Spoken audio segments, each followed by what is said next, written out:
What's up guys, my name is Ryan and I spent the last few years exploring the incredible continent of Europe, and I want to show you my favorite places. So here's my Europe Top 100.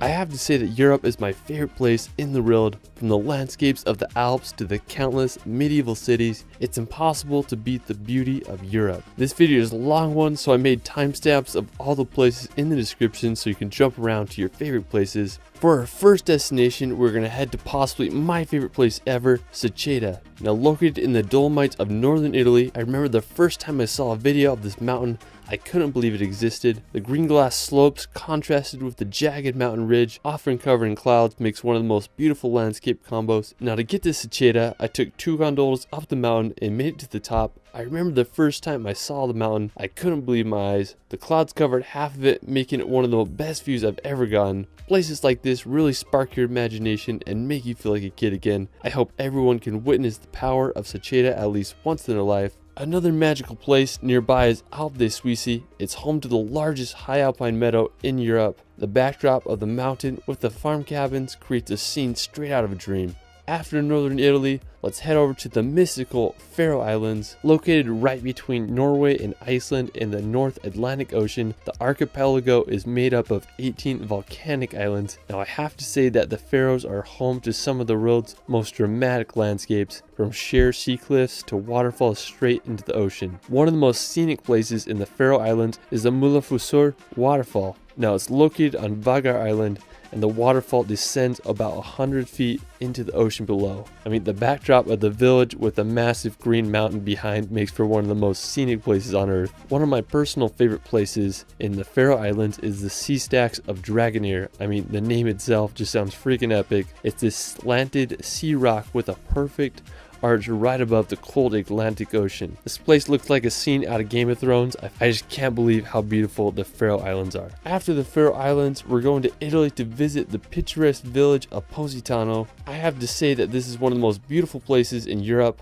Located on the Amalfi Coast, back in the 1st century, luxury Roman villas were built on the coast here. It was believed to be a home of mythical sirens who would seduce sailors to crash upon the rocky shores. Positano was a somewhat poor fishing village during the first half of the 20th century, but tourism began to gain traction in the 1950s. When you see this place in real life, you won't believe it. It's hard to beat the backdrop of the mountains filled with colorful villas against the Mediterranean Sea with boats and yachts. Positano is quite the touristy destination, but its beauty is worth it. After Positano, we're going to head over to Switzerland to Valle Verzasca. Valle Verzasca is famous for having this medieval bridge that goes over some of the clearest river water in the world. I remember the first time I got there, I was immediately baffled by the beauty of this place. I mean, the water is crystal clear. You can see all the way to the bottom. The bridge was a prime place to cliff jump, so it took me a while to build up the courage to jump, but I was able to throw some of my favorite gainers off the water. I also had an amazing time snorkeling in the water there. I mean, just so clear. It was such a fun memory for me. I mean, it's hard to beat cliff jumping in Switzerland. All right, so after Switzerland, we're going to head over to the Italian coast to visit Cinque Terre.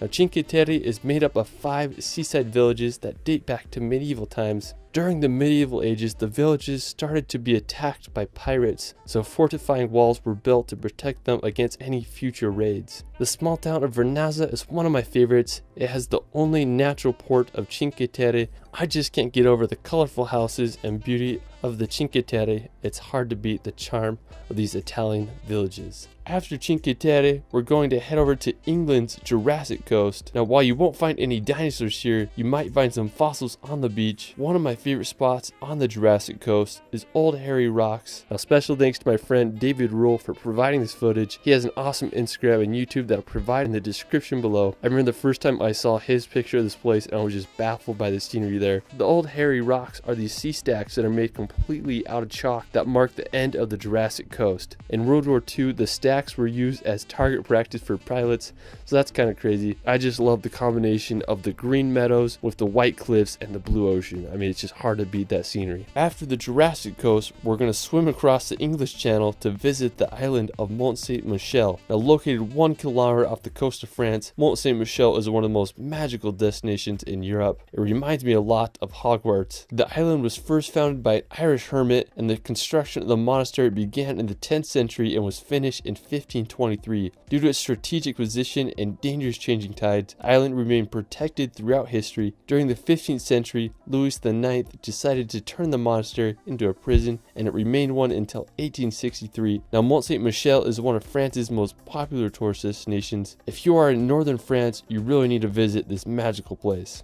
After Mont Saint-Michel, we're going to head to southern France to the French Riviera. Now located on the southeast quarter of France, the French Riviera is home to some of the world's greatest coastline. It's the perfect contrast between mountains and the Mediterranean Ocean. Some of the most beautiful coastal towns of the Riviera include Saint-Tropez, Nice, and Cannes. Now, the French Riviera is also home to the tiny country of Monaco. Monaco is the second smallest country after the Vatican. The whole country is only 499 acres. Monaco has been known as a billionaire's playground, and over 1/3 of Monaco's citizens are millionaires. One of the most famous places in Monaco is the Monte Carlosino. It was opened in 1863 and has been featured in the James Bond films. If you can handle the riches of Monte Carlo and Monaco, definitely a place to add to your bucket list. Afterwards, we're going to head over to Norway to visit Lysebotn to drive down one of Europe's craziest roads. What I think is so scenic about Lysebotn is the road which leads down to it. When I first saw pictures of it, I couldn't believe it. It consists of 27 hairpin turns that descend down the fjord to the village below. After Lysebotn, we're going to head over to the nearby Pulpit Rock.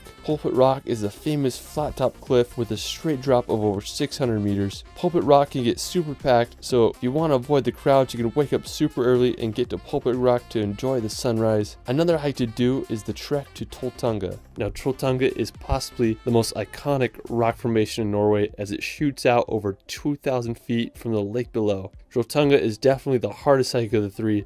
It's a 28-kilometer round-trip trek that takes anywhere from 8 to 12 hours to do. While it is a strenuous hike, it offers some of the best views in Norway. After Norway, we're going to head over to Iceland to experience the land of fire and ice. I have to say that Iceland is home to some of the world's most unique landscapes. One of the most visited attractions in Iceland is the Blue Lagoon. Just a short drive from the capital of Reykjavik, Blue Lagoon is famous for its strikingly blue water. It costs about $40 to get in and experience the geothermal spa. One of my personal favorite places in Iceland is the Reynisfjara beach. What I really loved about the beach is the basalt sea stacks in the ocean. It makes you wonder how the Vikings must have felt when they washed up on the Icelandic shores. After Reynisfjara, you can check out Skogafoss waterfall.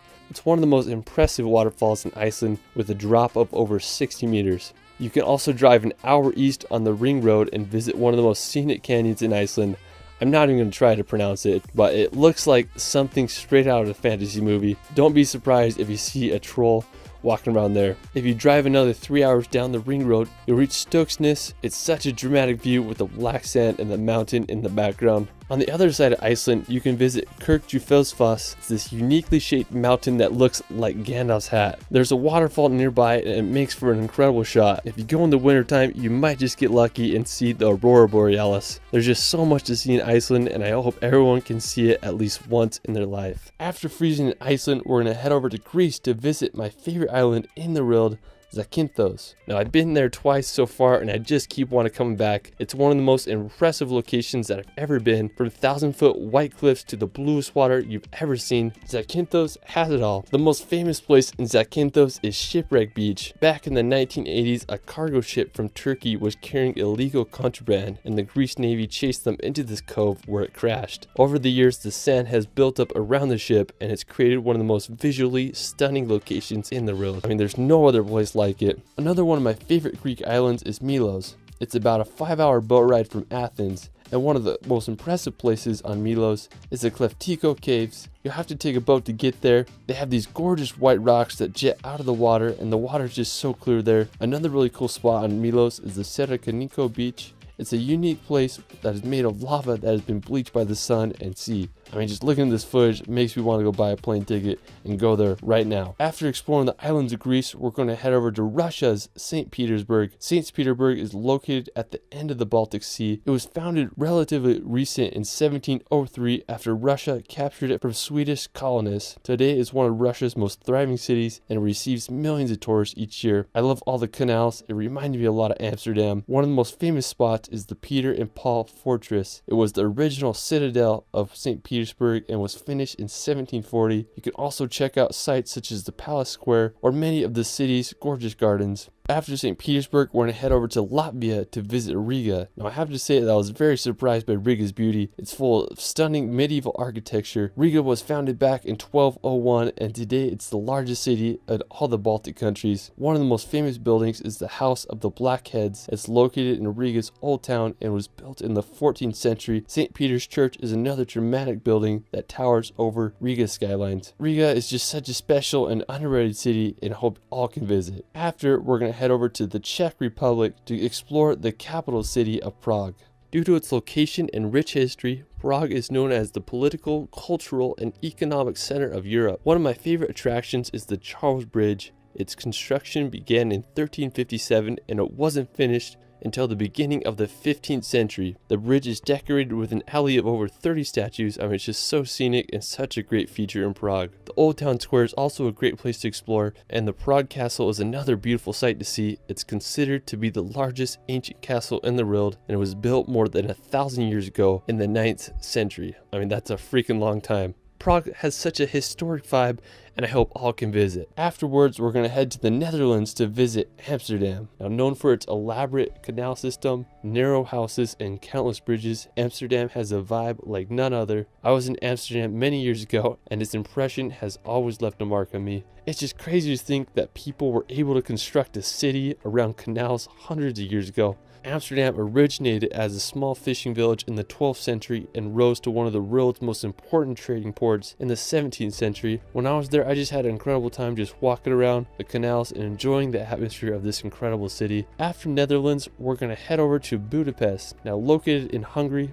Budapest is one of Europe's most photogenic destinations. The Danube River runs right through Budapest, making it a unique and stunning city. One of my favorite attractions is the Chain Bridge. It's a suspension bridge that runs across the Danube. The Hungarian Parliament building is another incredible piece of architecture. It was opened in 1902 and it's the third largest parliament building in the world. Budapest is also famous for its thermal baths. The Széchenyi thermal bath is the largest in Europe and it's known for its medicinal properties. After, we're going to head over to Croatia. Now, I have to say that Croatia is one of the most beautiful countries in all of Europe. One of my favorite places in Croatia is Dubrovnik. Dubrovnik is one of the most popular medieval towns in all of Europe. One of the most notable features in Dubrovnik is the walls that surround the city. They're almost 2 kilometers in length and anywhere from 4 to 6 meters thick. The unique look of the city has made it a popular filming location for series such as Game of Thrones. Now, another fascinating city in Croatia is Pula. The city is home to the Pula Arena. It's this perfectly preserved Roman amphitheater that was constructed from 27 BC to 68 AD, and it's the world's 6th largest surviving Roman arena. Now, right off the coast of Pula is the Brugini Islands. That's a set of 14 uniquely shaped islands. Just have a really distinct look to them. Now, if you want to head inland, you can check out the Plitvice Lakes National Park. It's home to some of Europe's most beautiful lakes and waterfalls. They remind me a lot of Bosnia's Karvika waterfalls. You take an electric boat over the water and explore the 16 terraced lakes of the park. There's wooden walkways to walk and explore. I mean, just such a beautiful place. I can't believe the color of the water there. After Croatia, we're going to head over to Slovenia to visit Ljubljana. Now, while Ljubljana is one of the smallest capitals in Europe with a population of around 300,000, it's one of the most beautiful in my opinion. The crowning feature is the Ljubljana Castle as it overlooks the city. It was built around the 12th century. It's one of the capital's most popular attractions. If you want to venture outside the capital, I'd highly recommend making the hour drive to the fairy tale destination of Lake Bled. It's one of the most beautiful lakes in all of Europe, with a little island and church right in the middle. Another one of my favorite places in Slovenia is the river Socha. This river is over 138 kilometers long and passes through western Slovenia and Italy.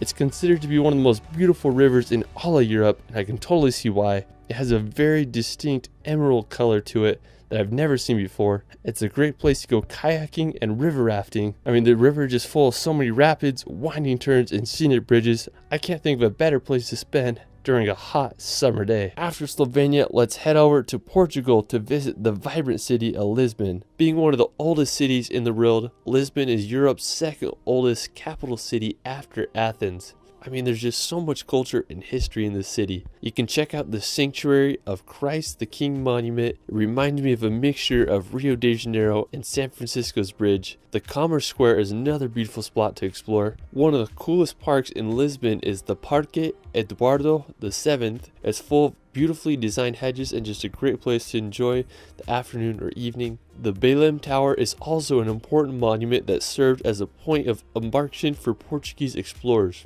Lisbon is also close to some stunning beaches such as Ursa Beach. While we're still in Portugal, we're going to head to the Algarve coast. Located in Portugal's southernmost region, the Algarve coast is famous for its sea cliffs filled with hidden beaches and sea caves. One really intriguing place is Ponte da Piedade. It's full of countless grottos and sea arches to explore. Such a unique and beautiful area. After Portugal, we're going to head over to Germany to visit the Bavarian Alps. Located in southern Germany, right next to the Austrian border, the Bavarian Alps are home to jaw-dropping scenery. One of the most famous towns is Berchtesgaden. It's just a 30-minute drive from Salzburg. The area is also full of stunning alpine lakes. One of my favorites is Obersee. It's famous for having this little mountain cabin right on the lake. One of the most well-known places in Bavaria is the Neuschwanstein Castle. I have to say this is the most beautiful castle in all Europe. It's nestled at the very tip of southern Germany. Neuschwanstein Castle is placed perfectly in the mountains with a phenomenal 360 view of the Bavarian Alps and the town below. The construction of the castle began in 1869. The castle receives over 1.4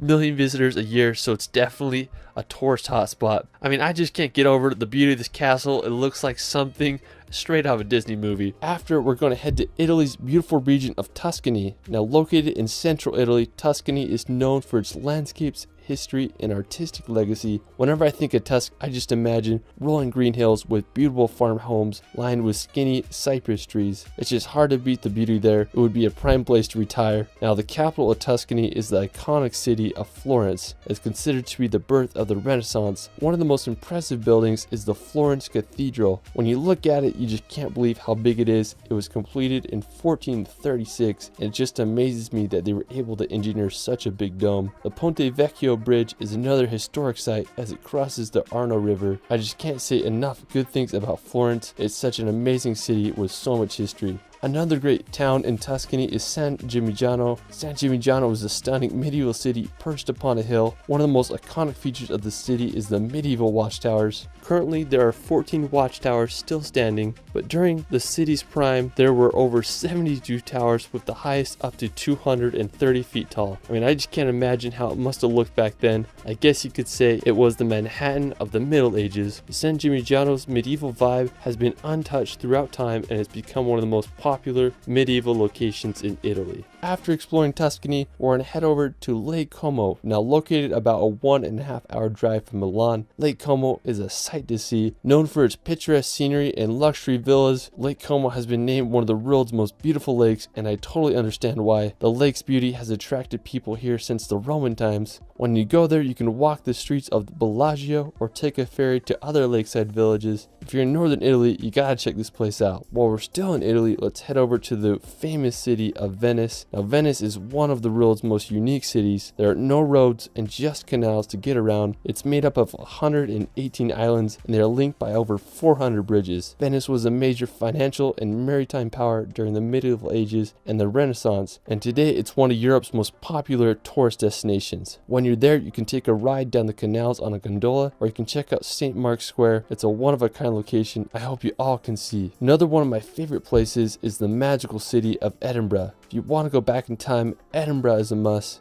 It's where J.K. Rowling wrote her Harry Potter novels. When I started traveling, this was one of the first cities I visited. It's a medieval town with intricate neoclassical buildings, cobblestone streets, and beautiful gardens. The iconic Edinburgh Castle overlooks the city and it's home to Scotland's crown jewels. One of my favorite places in Edinburgh is Calton Hill. It just offers a beautiful view of the entire city. While we're still in Scotland, we're going to visit the Isle of Skye. If you want to feel like you're in a fairy tale, this is where you need to go. I was lucky enough to visit the Isle of Skye last last summer. It's about a 5-hour drive from Edinburgh. Now, one of the most impressive places in the Isle of Skye is the Old Manor Store. The legend of the Old Manor Store is supposedly a giant lived there a long time ago, and when he was buried, his thumb was left sticking out of the ground, creating the mystical rock formation. Now, just a few minutes away from the Old Manor Store, there is a breathtaking waterfall called Meout Falls that cascades down to the ocean.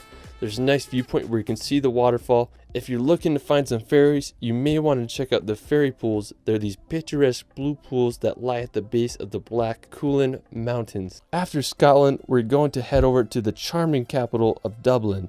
Now, located on Ireland's eastern coast, Dublin is a city full of charm. The capital is known for its beautiful gardens and architecture. I mean, just such a friendly vibe to it. When you're there, you can take a walk across the River Liffey on the uniquely designed Samuel Beckett Bridge, or you can walk to the coast to experience the Irish Sea. I just love the feel of Dublin. It's just such a magical capital. What's also cool about Dublin is that you can visit most places in the country with a few hours drive. You can make the 3-hour journey to the Cliffs of Moher on Ireland's west coast, or you could venture 2 hours to the spooky dark hedges in Northern Ireland. There's just so much to experience. After Ireland, let's head over to Poland to visit Warsaw. Located on the Vistula River in east central Poland, Warsaw is the capital and largest city in the country. Warsaw began to grow in the 16th century and was called the Paris of the North, but Warsaw was damaged extensively during World War II, with 85% of its buildings in ruins. Today, it's a bustling capital with a population of 1.8 million. One of my favorite buildings is the Palace of Culture and Science. At 778 feet tall, it's the 5th tallest building in the EU. You want to see some medieval vibes, you can check out Warsaw's Old Town. It was established in the 13th century and is full of history and medieval architecture. While we're still in Poland, we're going to head down to Krakow. Located in southern Poland, Krakow was founded back in the 7th century, so you best believe it's full of beautiful history and architecture. One of the most impressive sights is the Wawel Royal Castle. It was built during the 14th century and was the first UNESCO World Heritage Site. It features architectural styles from the medieval, Renaissance, and Baroque periods. Such a beautiful building. If you're into World War II history, you can make the hour drive to the Memorial of Auschwitz concentration camps. Auschwitz is infamously known as one of the most horrific Nazi concentration camps. Over 1.1 million people died here. So it's such a tragedy. One of my favorite books I've ever read is called The Auschwitz Escape, and it tells the story of how 2 prisoners made the daring escape from the prison camp, and also really just gives you perspective of what it was like to live in that camp. Just absolutely horrific. After Poland, we're going to head back to the Baltics to visit Lithuania's capital of Vilnius. Unlike other Baltic capitals of Tallinn and Riga, Vilnius is located inland near its eastern border. Before World War II, Vilnius was one of the largest Jewish centers in the world. Napoleon called it the Jerusalem of the North. I'm just blown away by the beauty of the city and its perfect mixture of modern and Baroque architecture. You can drive 30 minutes outside the city and visit the Trakai Island Castle. It's this uniquely designed castle that's on a little island in Lake Galv. Such a cool little spot outside the city. After Lithuania, we're going to head down to Austria to visit the capital of Vienna. Now, Vienna has been ranked one of the world's most livable cities. Vienna is known as the city of music. Musicians such as Beethoven and Mozart called Vienna their home. One of the most impressive places is the Schönbrunn Palace. There's stunning gardens and mazes to explore around the palace. If you want to visit the Austrian Alps, you can head over to the picturesque village of Hallstatt. This town looks like it should be in a fairy tale because it's so magical. It was once a salt mining town, but now it's one of Austria's most popular tourist attractions. After Austria, we're going to head over to France, to the capital of Paris. Now, since the 17th century, Paris has been Europe's major center of finance, diplomacy, fashion, and the arts. Paris is one of the world's most visited cities, and with all its attractions and fascinating history, it's easy to see why. Paris's most recognizable attraction is the Eiffel Tower. It was built in 1889 for the World Fair. The Eiffel Tower is 324 meters high, which made it the tallest man-made structure in the world till 1930. You can take an elevator up there to get an incredible 360 panoramic view of all of Paris. Another popular attraction is the Louvre Museum. It's the world's largest art museum and it's home to Da Vinci's Mona Lisa. You can also take a drive around the Arc de Triomphe or walk the grounds of the Palace of Versailles. And there's just so much to see in this grand city. If you want a road trip outside the capital, you can head to France's northern coast, visit the coastal town of Etretat. Located about 3 hours outside of Paris, Etretat is famous for its white cliffs and rock formations. One of the most well-known is the Falaise de Aval Arch. It has such a unique shape. I guess you could say they are the French cousins of Old Hairy Rocks. While we're still in France, we're going to head to the French Alps. The French Alps are home to Mont Blanc, which is the highest mountain in all of the Alps at 15,774 feet. The border between France and Italy passes right through the summit, making it both French and Italian. One thing that I think that is cool about Mont Blanc is the glaciers that run down from it. And there are also a lot of beautiful alpine lakes that offer incredible views of the French Alps. After, we're going to head to Switzerland to visit the village of Grindelwald. I was lucky enough to live in Switzerland, and on my last week living there, I did a road trip to Grindelwald to see what the hype was about. When I got there, I was awestruck by Mount Eiger. It's the biggest mountain I've ever seen. I wanted to do a hike that would give me a great vantage point of Mount Eiger, but I didn't know the area that well, so I just saw this random peak, so I decided to hike straight up the mountain. When I reached the top, I had the whole peak to myself, and I was rewarded with an incredible view of Mount Eiger. It was just such a memorable experience. After Grindelwald, we're going to head over to the mountains of Appenzell. Now located in eastern Switzerland, these mountains quickly became one of my favorite places I've ever been. It's home to massive jagged mountains that look like something out of Lord of the Rings. Now to get up to the mountain, I took a gondola up to the top, and then I hiked about an hour to reach a hotel on the top of the mountain. Now me and my buddy Danny decided to stay the night at this hotel so we could watch the sunset. Well, now we got all settled in, and then we ventured off to get the perfect spot. The clouds were covering the sky, so we only had about 15 minutes of sunlight to get the shot. Now my buddy Danny, he whipped out his FPV drone and got some of the most incredible shots I've ever seen. I mean, I was just standing on the peak, and he'd flying the drone over me with the sunset in the background. It goes down as one of the top 5 sunsets of my life. Another one of my favorite places in Switzerland is Zermatt. Zermatt is home to the most iconic mountain in the Alps, the Matterhorn. With a height of 14,690 feet, it's one of the highest peaks in the Alps. There are many different hikes you can do around the area to get different views of the Matterhorn. If you're an early riser, I'd suggest getting up for sunrise to watch the morning light kiss the top of the Matterhorn as the sun rises over the horizon. Zermatt is a really unique city because they don't allow cars or motorized vehicles, so I had to take a train to get there. When I reached the city, I just had a great time exploring. I also found a McDonald's there, so that was kind of funny. Another one of my favorite places in Switzerland is Jungfraujoch, otherwise known as the top of Europe. So me and my friends decided to take Europe's highest train. Now normally the ticket during summer is around $240, but we got the early bird special, so it was half off. We went up to the very top. When you get off the train, you get into like these cave tunnels. We made it out to the ice plateau and were able to get an incredible view of the glacier below. After, we went to the top of the Sphinx Observatory to get some more amazing views. One of the coolest parts of Jungfraujoch is the glacier tunnels. You're able to walk through these tunnels carved right out of the ice. While a trip to Jungfraujoch is expensive, I definitely recommend that everyone try it at least once in their life. After exploring the Swiss Alps, we're gonna head to Finland. Now the capital of Finland is Helsinki, and it's been ranked as one of the happiest and most livable cities in the world. Helsinki is one of the northernmost metropolitan areas, and the whole city just has a great vibe to it. I would love to spend Christmas here. If you want to see some of Finland's nature, you can head up north to visit Lapland. Now Lapland is Finland's northernmost region, and it borders Russia, Sweden, and Norway. In the winter months, Lapland becomes a frozen wonderland that looks like something straight out of a Disney movie. Now if you can handle the cold, Lapland may be one of the best places in the world to see the northern lights. The northern lights are abundant throughout the cold winter months. It can get up to negative 50 degrees Celsius in the winters, so make sure you bundle up. One thing I love about Lapland is the snow-covered trees. They look like something out of a Dr. Seuss book. In the summertime, Lapland becomes a peaceful area with wildlife and endless nature. I really just want to spend some time in Finland, relaxing in a sauna and seeing for myself why Finland is the happiest country in the world. After Finland, we're going to head over to Sweden to visit the capital of Stockholm. It's made up of 14 islands and 50 bridges. Compared to other Nordic countries such as Norway and Iceland, I felt Sweden was much more affordable. I just love the buildings and architecture there. It reminded me a lot of Copenhagen with its colorful buildings and canals full of wooden ships. I mean, it's just such a wonderful city, and I think everyone should give it a visit. Afterwards, we're going to Belgium to visit the medieval city of Bruges. Due to its tidal inlets and canals, Bruges is sometimes referred to as as the Venice of the North. Bruges' tidal inlet helped it become one of the most prosperous cities during the Middle Ages as it quickly became a strategic location for maritime trade routes. Today, most of Bruges' medieval structures have remained intact. One of my favorite features of the city is the market square. It's towered over by a 277-foot medieval bell tower of Belfry, which was constructed in the 13th century. Just such an impressive and unique medieval city. After Belgium, we're going to head over to the German village of Rothenburg. When you go to Rothenburg, you feel like you're walking into a fantasy movie. It's one of the most preserved medieval towns in Europe. During the Middle Ages, Rothenburg thrived as it was located at the crossroads of the European trade routes. At the beginning of the 15th century, it rose to become the second largest city in Germany, but during the 17th century, Rothenburg faced adversities such as the 30 Years' War and the bubonic plague.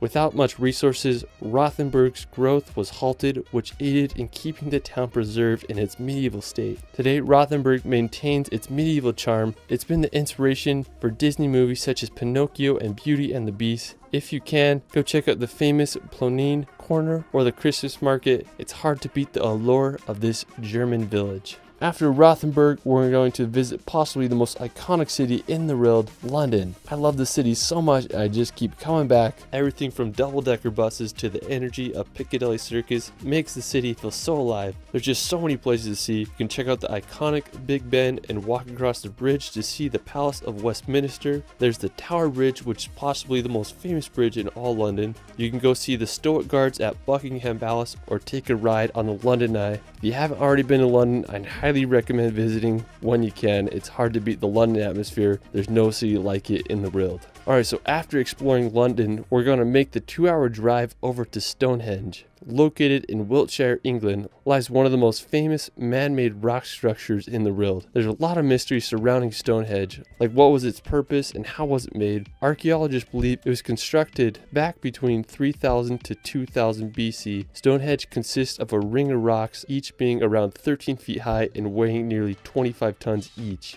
It's unclear what the exact purpose of Stonehenge was. It's believed that it was used as an astronomical observatory or a religious site. Either way, it sure makes you stop and think how people thousands of years ago were able to construct this. After Stonehenge, we're going to head over to visit Wales. Now, Wales is located in the southwest part of Great Britain. It's famous for its mountainous national parks, picturesque coastline, and distinct Welsh language. One of the most scenic places in Wales is the Snowdonia National Park. It's a region in northwest Wales that is known for its mountains and lakes. The highest peak in Wales, Mount Snowdon, is located in the park with an elevation of 1,085 meters. You can hike on up there, or you can take the Snowdon Mountain Railway to the top. If you're lucky, you might be able to see Ireland across the sea. After Wales, we're going to head back to Switzerland to explore Lucerne. Located in the heart of Switzerland, Lucerne is a picturesque lake city surrounded by the Swiss Alps. It's just a short 40-minute drive from Zurich. One of my favorite parts of Lucerne is all of its medieval buildings and architecture. Lucerne is home to Chapel Bridge, which is the world's oldest surviving truss bridge. It was built over 600 years ago in 1365. It almost burnt down in 1993, but it was reconstructed and it's now open to the public. Another impressive place in Lucerne is the Mussig Wall and Towers. The fortifications began in the 13th century, and it's made up of 9 stone towers that were used as a defense wall during medieval times.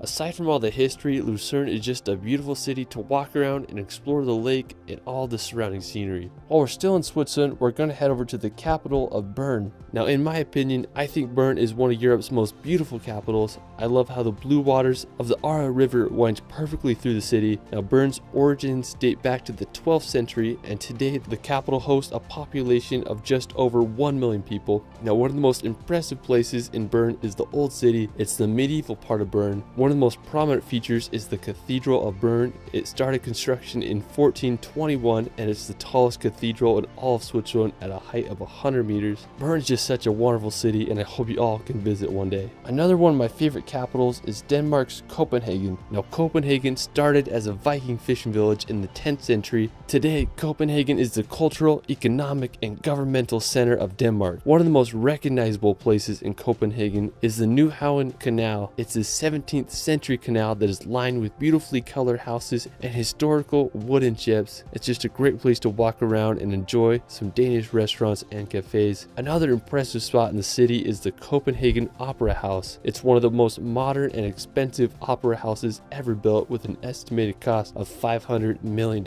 Copenhagen is just such a great city to walk around and explore all the hidden treasures. After Denmark, let's head over to the beautiful city of Tallinn. Located in Estonia on the coast of the Baltic Sea, Tallinn received its city rights in the year 1248, and during medieval times it quickly became a major trading hub due to its strategic positioning. As for the city, one of the most impressive places is Tallinn's Old Town. It's one of Europe's most well-preserved medieval cities. I just love all the buildings and architecture there. Tallinn was also just featured in Christopher Nolan's new film Tenet. If you haven't seen that yet, your mind's gonna be blown. Anyways, if you want to visit one of Europe's most trending cities, you have to give Tallinn a visit. After, we're going to visit Montenegro's coastal town of Kotor.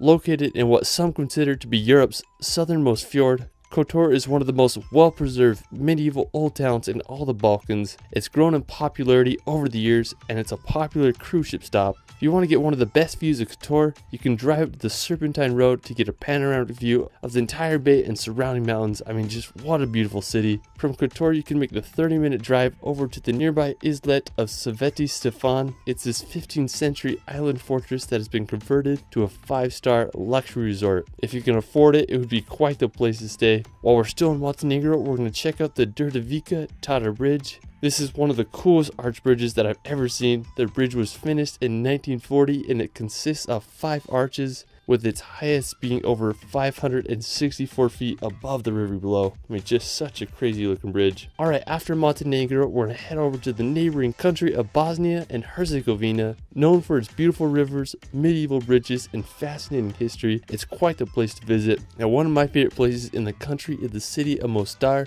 The most popular feature of the city is the Old Bridge. It's an Ottoman bridge from the 16th century. It stood for 427 years until it was destroyed in 1993 during the Croat-Bosniak War, but in 2004 it was rebuilt. Another really cool spot in Bosnia is the Kravica Waterfalls. Only a 40-minute drive from Mostar, the Kravica Waterfalls are home to an incredible amphitheater of cascading waterfalls, with some as high as 25 meters tall. What's cool is they let you swim there, so it's just a great place to spend during the warm summer months. Afterwards, we're going to head over to Greece to visit the medieval monasteries of Meteora. Located in central Greece, Meteora is home to 6 monasteries built upon nearly inaccessible rock pillars. During the 14th century, monks were facing attacks from Turkish raiders, so they needed a place where they could worship in safety. They decided to start building the monasteries upon the rocks. These places of worship were perfect for the monks because the only way to reach them was by climbing long ladders. The monasteries became a place of refuge, and over 20 monasteries were built during the 14th century. I was lucky enough to go here a few years ago. When I got there, I was just amazed by the architecture of these monasteries. They are perched perfectly on the cliff edge, and you wonder how people could have built these in the medieval times. If you're ever in Greece, make sure you visit this magical place. Another incredible spot in northern Greece is Mount Olympus, or otherwise known as the mythical mountain of the gods. At 9,570 feet high, it's the highest mountain in all of Greece. According to Greek mythology, this is where Zeus and other Greek gods resided. If you want to hike the mountain of the gods, it's recommended to do the hike in 2 to 3 days, and I'd recommend having a guide because it can be quite dangerous and a confusing hike. While we're still in Greece, we're going to head over to the iconic city of Athens. It's the capital and largest city in Greece, and it's one of the world's oldest cities. Athens is such a wild place with so much history. One of my favorite places in Athens is the Acropolis. If you want to get into Parthenon, it costs about 20 euros, so it's a little expensive, but it's totally worth it, especially if you're there. When I went to the Acropolis, I was able to get some of my favorite time lapses over the city. They're just an endless sea of white buildings with mountains in the background. If you do go to Greece, I recommend exploring Athens for at least a day or two. It's just such a unique place. After, we're going to head over to Bulgaria to visit Sofia. Located in western Bulgaria, Sofia is the country's capital. One of the most famous places in Sofia is the Alexander Nevsky Cathedral, was completed in 1912. I love the gold-plated dome roofs. It has just such a unique look to it. While we're still in Bulgaria, we're going to head over to the east coast to visit Varna. Now Varna is located right on the coast of the Black Sea. I went there last summer to film a video for a hotel and I had no expectations, but I was pleasantly surprised by its beauty and history.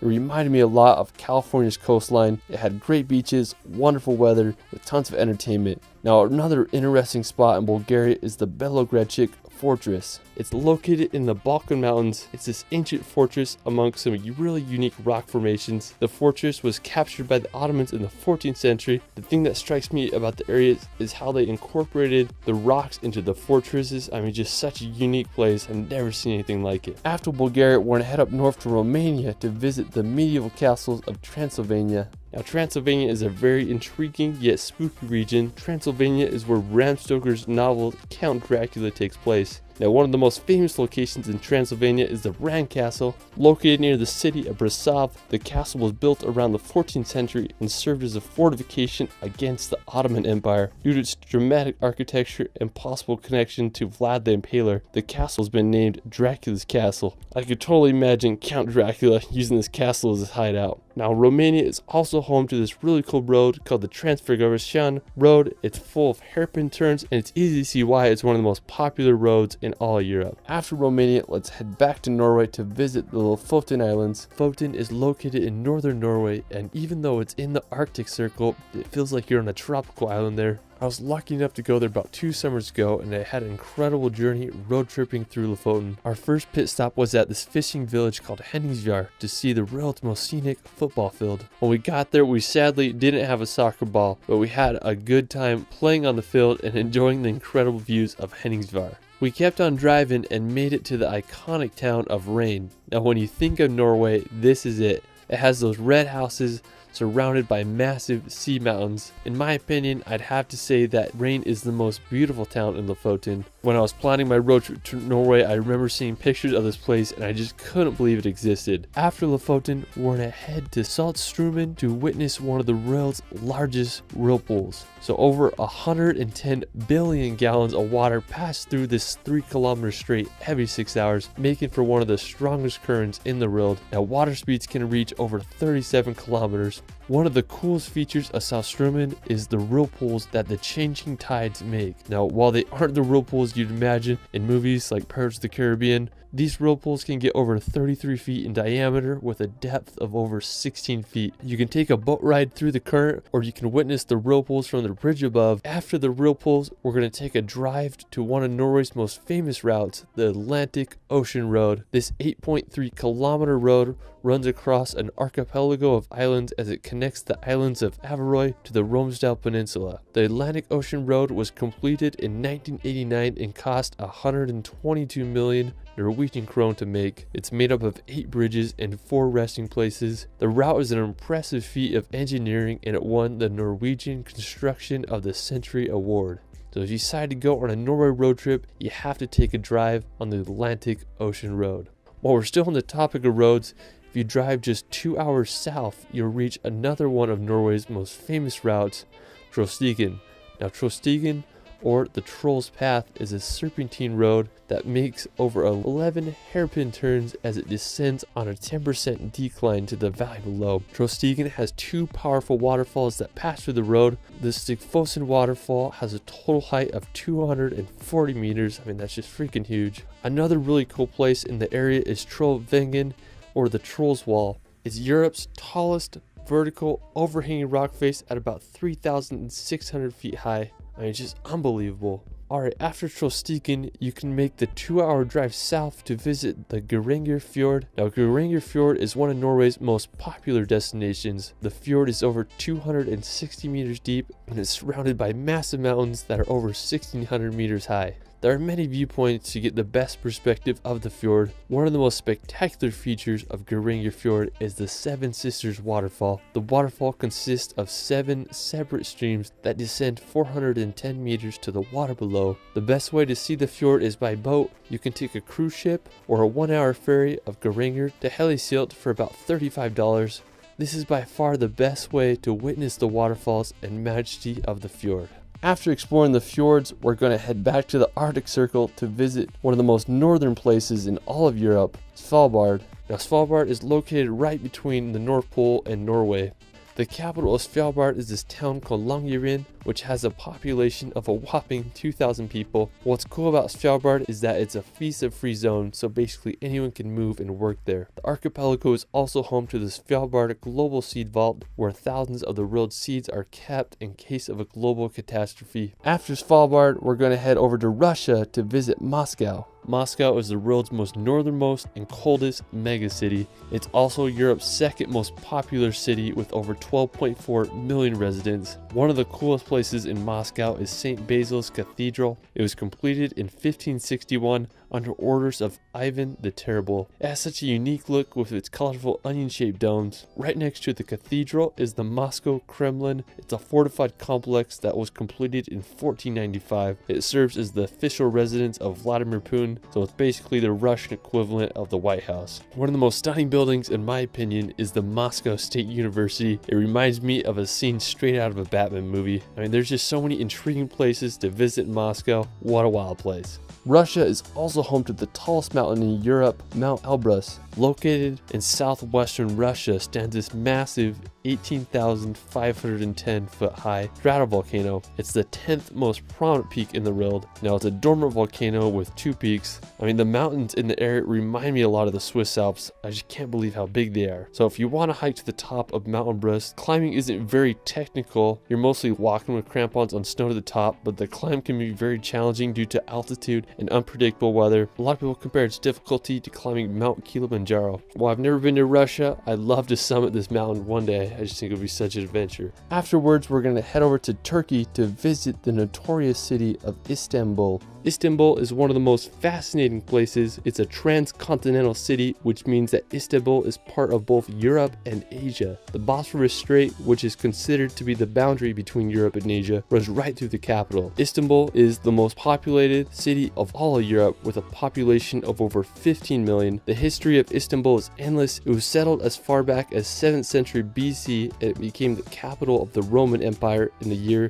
330 AD. One of my favorite features of the city is the Galata Tower. It's a uniquely shaped medieval building that dominates the skyline. It was built in 1348 and the tower was used to spot fires. One of the most important features of Istanbul is the Hagia Sophia. It was built all the way back in the year 537 AD as a Christian church, but after the fall of Constantinople in 1453, the church was converted to a mosque by the Ottoman Empire. At the time of its completion, it was the world's largest interior space and the first building to use a fully pendative dome. I mean, just such an amazing structure. After, we're going to visit the famous city of Barcelona. Now, when you think of Spain, this is what you probably imagine. Barcelona is home to incredible architecture, Mediterranean beaches, and an energetic vibe all around. The most iconic attraction in Barcelona is La Sagrada Familia. It's this Roman Catholic minor basilica that began construction over 138 years ago and it still isn't finished. It's anticipated that construction will be finished in 2026, but who knows?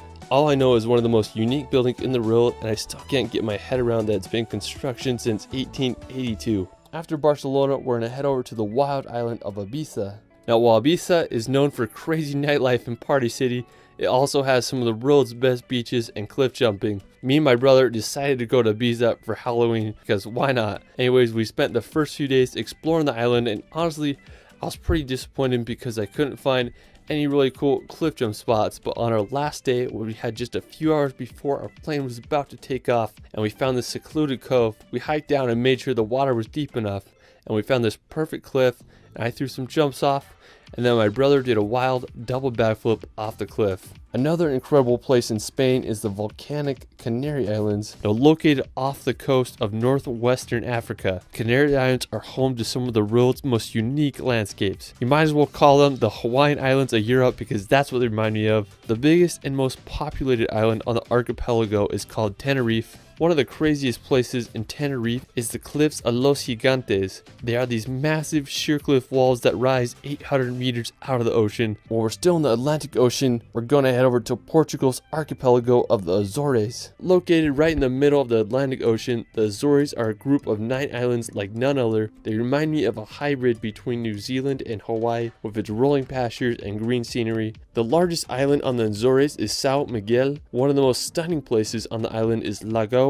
das Sete Ciudades. It's a twin lake situated in the crater of a volcano. The highest point in the Azores and all of Portugal is the massive Mount Pico. The stratovolcano is over 7,713 feet high and last erupted in 1720. While we're still in Portugal, we're going to head over to the island of Madeira. Located off the northwest coast of Africa, Madeira is an archipelago of 4 islands. It was claimed by Portugal in 1419. Madeira is known for its idle climate, rugged mountains, and also the birthplace of Cristiano Ronaldo. One of the coolest places in Madeira is Pico do Arriero. It's Madeira's 3rd highest peak. The weather on top can be quite unpredictable. You might get lucky and be above the clouds. After, we're going to head to the 2nd largest island in the Mediterranean, Sardinia. Now, with some of Europe's best coastline, pristine beaches, and the clearest water you've ever seen, Sardinia is the place to be. One of the most impressive places on Sardinia is the Baunai coast. It isn't the easiest place to reach. Most beaches require a long hike or a trip by boat, but that's what makes it so special. After Sardinia, we're going to head back to Italy's mainland to visit the capital of Rome. Now, Rome may be the most famous and iconic capital in the world. Its history spans over 28 centuries, with its founding taking place in the year 1753 BC. During ancient times, Rome's population peaked around 1 million people. It's just crazy to think that a city was so advanced that it could support so many people during that time. Ancient Rome's architecture stands today and draws millions of tourists each year. One of the most well-known structures of the capital is the Colosseum. It's the largest amphitheater built at its time and could hold anywhere from 50 to 80,000 spectators. You can marvel its architecture from the outside or take a guided tour to witness the interior. One of my personal favorite attractions in Rome is the Trevi Fountain. It's this Baroque styled fountain that was completed in 1762. If you do go, the earlier the better, because you can get super crowded there. While we're still in Italy, we're going to head over to the nearby San Marino. The Republic of San Marino is a microstate completely enclosed by Italy. The history of this small country is absolutely fascinating. It was founded by a stonemason from Croatia named Saint Marinus. After facing persecution for his Christian sermons, he fled to the mountain of Monte Titano, where he built a church and founded the small country in the year 301 AD. San Marino claims to be the oldest surviving sovereign state and the oldest constitutional republic. The capital of the country is the city of San Marino, and it's situated on the slopes of Monte Titano. It's hard to beat the location of the city. One of the most iconic spots in San Marino is the fortress of Guaita. It was built in the 11th century and served as a prison. San Marino is just such a beautiful yet interesting city and country, and I hope you all can visit. Alright, for our final location, we're going to head back to northern Norway to visit Senja. Now, Senja is Norway's 2nd largest island. The reason I wanted to go to Senja was because I wanted to hike to Segla. Anyways, I drove to this town called Fjordard and I got to the base of the hike. It was a surprisingly difficult hike, but eventually I made it to the top and I was just baffled by the view.